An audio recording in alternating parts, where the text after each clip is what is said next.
সীতা আর পারেন না, ক্রোধী কণ্ঠে শির উন্নত করে বলে ওঠেন, কার কাছে শপথ করব শত্রুঘ্ন?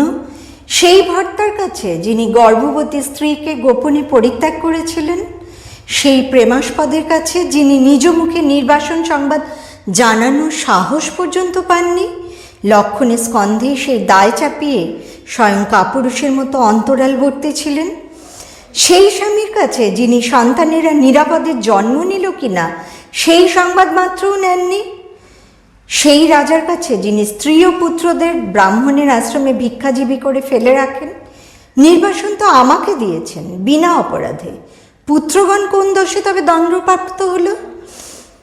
পৃথিবীব্যাপী যে নৃপতির ন্যায়বোধের প্রচার, তার কাছে এক নারী যদি এই অভিযোগে বিচার চায়, রাম কি সেই বিচারকের আসনের যোগ্য হবেন আদৌ? সভা স্তম্ভিত। রাম প্রাথমিক বিস্ময় কাটিয়ে ক্রুদ্ধ হয়ে ওঠেন, বলেন, ছি, নারীর ভূষণ যে লজ্জা তার জানকীকে পরিত্যাগ করেছে। সীতা ক্রোধ উদ্গীরণ করেন, আর রাজার ভূষণ যে প্রজানুরঞ্জন, যার জন্য আমাকে পরিত্যাগ করেছিলেন দশরথ পুত্র, সেই কর্তব্যবোধ কোথায় ছিল যখন এক নিরীহ শূদ্রকে শুধুমাত্র তপশ্চর্যার জন্য ব্রাহ্মণদের প্ররোচনায় হত্যা করেছিলেন? শূদ্র কি প্রজা নয়? নারী কি প্রজা নয়? বাহ, ধিক এই রাজ আদর্শে, ধিক রামরাজ্যে। ব্রাহ্মণদের মধ্যে কোলাহল শুরু হলো। এক নারীর এই স্পর্ধায় তারা স্তম্ভিত। রাম তা লক্ষ্য করে কঠোর স্বরে বললেন, শপথ নিতেই হবে সতীত্বের, অতঃপর আমি জানকীকে গৃহে তুলব, শুধুমাত্র সন্তানের জননী বলেই। লক্ষণ বলে ওঠেন, হে রাজন, দেবী জানকী অতীতে অগ্নি পরীক্ষায় সসম্মানে উত্তীর্ণ হয়েছিলেন, আমি স্বয়ং তার সাক্ষী। উপরন্তু মহর্ষি বাল্মীকি যে শপথ নিয়েছেন তাও কি যথেষ্ট নয়? অধিক তিক্ততায় কাজ কি?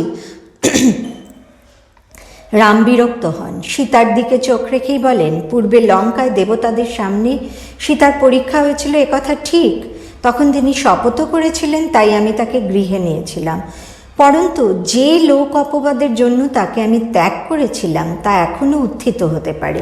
উপরন্তু এই 12 বর্ষ বনবাসকালে সীতার গতিবিধি আমি কিছুই জানি না। এক্ষণে এই জানকীর উপর আমার পূর্ববৎ প্রীতি সঞ্চারিত হয়, ইনি যদি শপথ নেন। কিসের শপথ হে মহারাজ? জানকীর চোখে বিদ্যুৎ ঝলসে ওঠে। কিসের শপথ?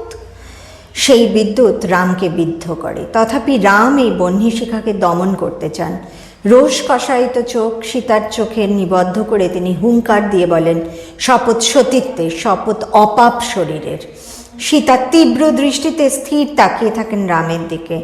রাম ক্ষণমাত্র স্তম্ভিত হন, আবার আদেশ করেন, শপথ নাও জানকী। সীতা অকম্পিত মন্দ্র কণ্ঠে রামের চোখে চোখ রেখেই বলেন, না। সভামণ্ডলীতে রুদ্ধশ্বাস নীরবতা নেমে আসে। রাম উত্তেজনায় সিংহাসন ছেড়ে উঠে দাঁড়ান। এর তাৎপর্য কি জানকী? কি বলতে চাও তুমি? সীতা বলেন, এই শপথ নিতে আমার ঘৃণা হচ্ছে। শপথ নিলেই কি আমার শরীর অপাপ হবে? পাপ কাকে বলে মহারাজ? শরীরের কোনো পাপ হয় না। পাপ বোধ একটি মানসিক অনুভূতি, আমার মনে সেই বোধ নেই। বিবশ অবস্থায় রাবণ যদি আমার অঙ্গ স্পর্শ করেও থাকে, সে পাপ কিন্তু আমার নয়। সীতা, স্তব্ধ হও, স্তব্ধ হও। রামচন্দ্র রুদ্ধ সিংহের মতো গর্জন করেন, শুধু বলো তোমার সতীত্ব অক্ষুণ্ণ ছিল কি না। সীতার মুখে ঈষৎ হাস্যরেখা দেখা যায়, অস্বাভাবিক শান্ত দেখায় তাকে। এইখানে কিছুতেই কিছুমাত্র এসে যায় না তার। সীতা একবার সভামণ্ডলীর সমাগত জনের দিকে তাকান। স্তম্ভিত বিস্মিত এই সকল আর্য পুরুষদের দেখে তার মনে হয় বাজে পোড়া বৃক্ষসমূহ দণ্ডায়মান, যেন কৌতুক করছেন, যেন কৌতুকই তার শেষ প্রতিশোধ। এমনভাবে সীতা বলেন, ধরুন সতীত্ব নামের এই সুবর্ণ মুদ্রাটি 12 বর্ষ পূর্বে আমি লঙ্কাপুরীতে হারিয়ে ফেলেছি, কি করবেন তাহলে? সীতা আর্তনাদ করে বিবর্ণ মুখ দুহাতে ঢেকে মাটিতে বসে পড়েন রামচন্দ্র। সীতা রামচন্দ্রের অতি নিকটে এসে হাঁটু ভাঁজ করে বসেন, বলেন, সতীত্ব নাশ একটি দুর্ঘটনা মাত্র। লঙ্কা যুদ্ধে আপনারও লক্ষণের নাগপাশে বদ্ধ হওয়ার মতোই এক শারীরিক আক্রমণ। ধর্ষিতা নারীর শরীর তাতে পরিবর্তিত হয় না, মনও না। রামচন্দ্র চোখ তুলে নির্বোধ দৃষ্টিতে তাকিয়ে থাকেন। সীতা বলেন, কি ঘটেছে কি ঘটেনি শুধু এই সন্দেহের উপর নির্ভর করেই আমারও আমার পুত্রদের উপর আপনি চরম অন্যায় করেছেন। আমরাও তা সহ্য করেছি। আজ যদি সতীত্বের শপথ নিই, জীবনে সেই 12 বৎসর কি আপনি ফিরিয়ে দেবেন মহারাজ? রামকে প্রস্তরীভূত মূর্তির মতো দেখায়, ডুবন্ত মানুষদের মতো তার হাত দুটি বাতাস আঁকড়ে ধরতে চায়। বশিষ্ঠ এগিয়ে এসে রামের পশ্চাতে দাঁড়ান, সান্ত্বনা দিতে চান সীতাকে। সীতার চোখে সেই বিদ্যুৎ আবার দেখা দেয়। তিনি বলেন, হে মহাত্মন, এই আর্য সভ্যতার জয়স্তম্ভ এখন আমার উপর প্রভাব বিস্তার করে না, কারণ এর তমসাচ্ছন্ন দিকগুলি আমি খুব নিকট থেকে দেখেছি। কিছুক্ষণ থেমে তিনি আবার বলেন, হে ঋষি, সতীত্ব একটি নির্মিত ধারণা।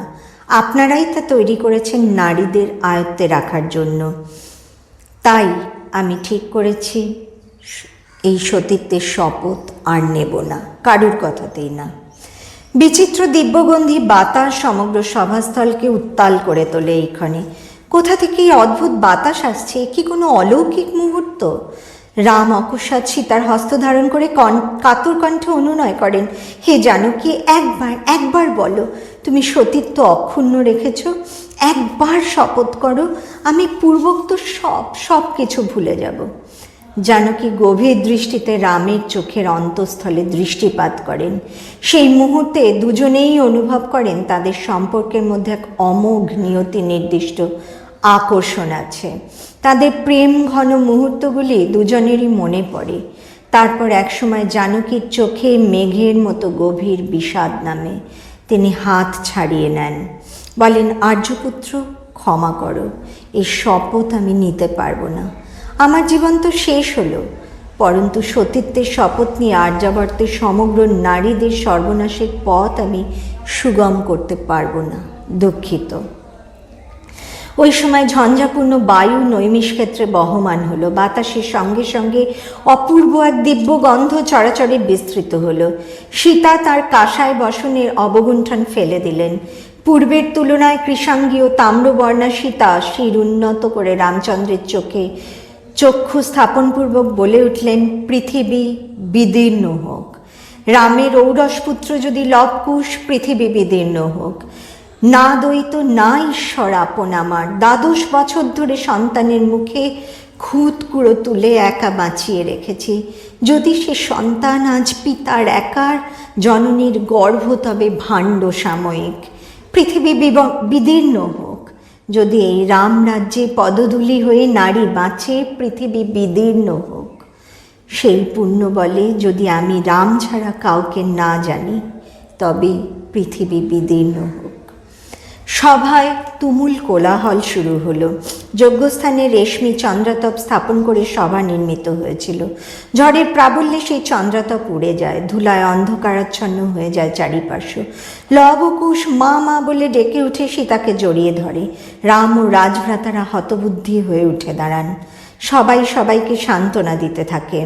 অন্তরালের যবনিকাও বাতাসে উড়িয়ে দেয়। রঘুকুলে অসূর্যম্পস্যা নারীগণ জনমধ্যে প্রকাশিত হওয়ার লজ্জায় দিক বিদিক জ্ঞানশূন্য হয়ে ছুটতে থাকেন। রাম যন্ত্রচালিতের মতো সীতা ও লবকুশের দিকে 2 বাহু প্রসারিত করে এগিয়ে যান।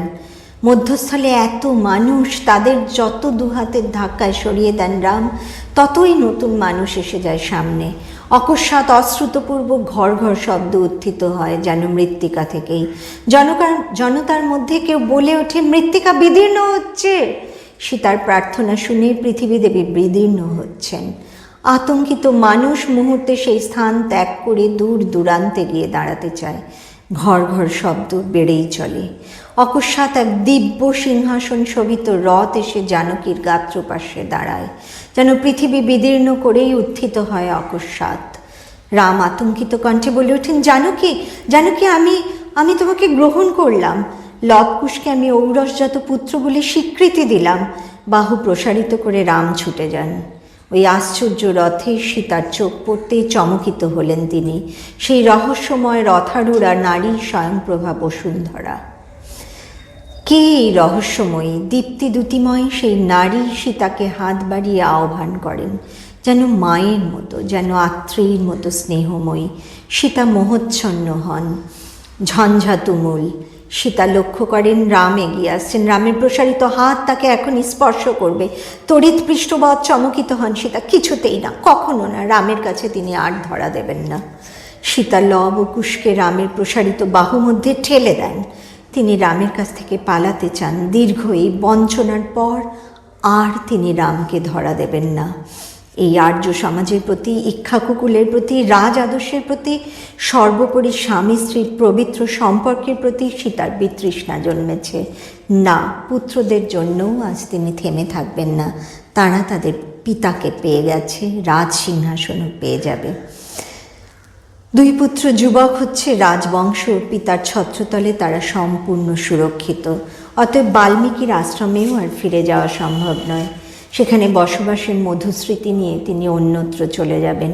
ওই রথ তাঁকে কোথায় নিয়ে যাবে দেখাই যাক না। এখন তিনি সর্বভয়, সংকোচ, লজ্জা জয় করেছেন। পিতা, মাতা, স্বামী, পুত্র কেউই যখন চিরদিনের নয়, কেউই দুঃসময়ের পার্শ্বচর নয়, এখন অচেনা স্থানকেই বা ভয় কি? কেউই নারী, সত্যি কি স্বয়ংপ্রভা? তিনিই বা কেন এসেছেন? এ নারী কি মৃত্যু? পরন্তু জীবনও তো হতে পারে। অথবা ওই স্বয়ংসিদ্ধার নারী কি জানকীরই ইচ্ছা সত্তা? স্বয়ংপ্রভা বসুন্ধরার মুখটি সবচেয়ে আপন মনে হয়। তথাপি রামের অঙ্গুলি যখন সীতার কেশ থেকে সুতোর দূরত্বে, তখনই তিনি ক্ষণিকের সিদ্ধান্তে রথে আরোহণ করলেন। রাম কিছু বুঝবার আগেই হঠাৎ রথ বায়ুবেগে উড়ে গেল। সীতা উন্মাদিনীর মতো চিৎকার করে বললেন, আমাকে স্পর্শ করতে পারবে না, পারবে না। তোমাদের পৃথিবী আমি ত্যাগ করলাম, তোমাকে ত্যাগ করলাম রাজা রাম। সীতার কেশবন্ধন খুলে আকাশ প্লাবিত করে উঠছে। কৃষ্ণ মেঘে ও ধূলিঝড়ে তমসাচ্ছন্ন চরাচরে বিলীয়মান রথারোহিণী সীতা ক্রমশ ছোট হতে হতে অগ্নিস্ফুলিঙ্গবৎ রামের স্তম্ভিত চক্ষুর সামনে দিয়ে মিলিয়ে গেলেন। যেমন সীতার জন্ম রহস্য, তেমনি তার অন্তর্ধানেও অলৌকিকের প্রলেপ পড়ল। না হলে রাম আদর্শ রাজার দৃষ্টান্ত হয়ে যুগ যুগান্ত ধরে চিরস্মরণীয় হয়ে থাকবেন কি করে? নমস্কার। শেষ হলো সীতায়ন, কিন্তু নারীর কাহিনী যুগ যুগ ধরে চলতে থাকবে। এই কাহিনী শেষ হবার নয়। এই মহাকাব্য চিরন্তন, শাশ্বত।